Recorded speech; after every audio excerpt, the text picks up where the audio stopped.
Қызылорда облысы Шиелі ауданында мынау қазіргі таңда мынау акиматта жаңағы Амангелді Шералыұлы сенің жаңа апаңның баласы жаңағы қарауыл болып жұмыс істейді екен. Енді ол кісі мынау бригадир болып қадағалатып қойыпсыз мынау биржаның адамдарын. Сіздің де жаңағы сторож болып істейтін, қарауыл болып істейтін акиматта жаңағы жиеніңіз бола ма, туысыңыз бола ма, оның да қатысы жоқ ол кенттің жұмысына. Өйткені себебі оны қадағалайтын арнайы мамандар, бригадирлер керек. Мынау мемлекеттік қызметкер маман керек. Қарауылдың жаңа қадағалаған қаяқтан көрдіңіз сіз? Не деген масқара мынау? Приказын қолына бермеу, айлығын дұрыс бермеу. Сіз анау жиеніңізді жаңағы қадағалатқызып қойғас, камера беріп, сотқа беріп қолына. Не деген масқара бұл? Ол акиматта қарауыл болып істейді екен. Мынау әр тірлігіңізді ойланып істеңіз. Мынау биржаның адамдарына мынау қорлық көрсетуді доғарыңыздар. Кім жаңа печат ұстайды, соның туысы, кім жаңағы электронный қол қояды, соның туысы, жекжаты, тоқалы, әйелі. Не деген масқара бұл? Қашан құтыламыз бұндай өмірден? Тыйыңыз ана жиеніңізді.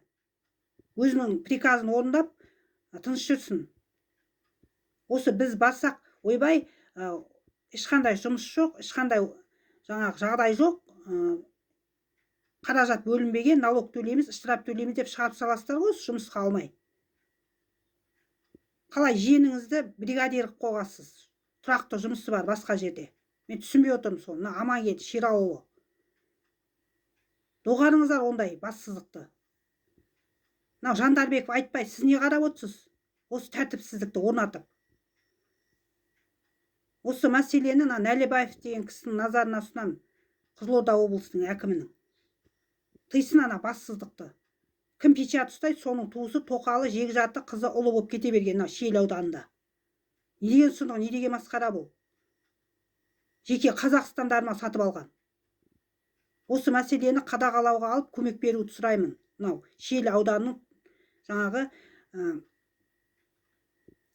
биржамен жұмыс істейтін кісілерге. Сосын Жеңсікбаев Ербол деген кісі сізге айтатын, тендер жөнінде мынау мусорды жинамайсыз, тендерді қалай ұтып, қалай қаражат жұмсап жатсыздар, питовник жоқ, сосын ит деген өріп жүр. Питовникке қаражат бөлінген күнде де ол қайда кетіп жатыр? Неге Шиелі ауданында питовник жоқ? Иттен жүре алмай қалдық алаңсыз. Түнге қарай жаңа иттердің жаңағы командасы шығады. Түнмен үріп ұйықтатпайды. Ескі пекарныйдың іші алаңсыз, питовник итхана болды. Амангелді Шералыұлы осыны қадағалап, ветеринарның ненің бастығына айтатыным. Неге қадағаламайсыздар мынау? Бекқожаев деген кісі сізге айтатын. Анау ескі пекарныйдың іші ыстырдың кезінде қалған. Алаңыз ит қора болды. Барған екен, итті атуға заң жоқ бізде деп шығарып салыпты 5-6 көрші. Баланы да қауып атыр, үлкенді де қауып атыр. Әптен шаршатып отыр. Ескі пекарныйды жаңағы қолға алыңыздар.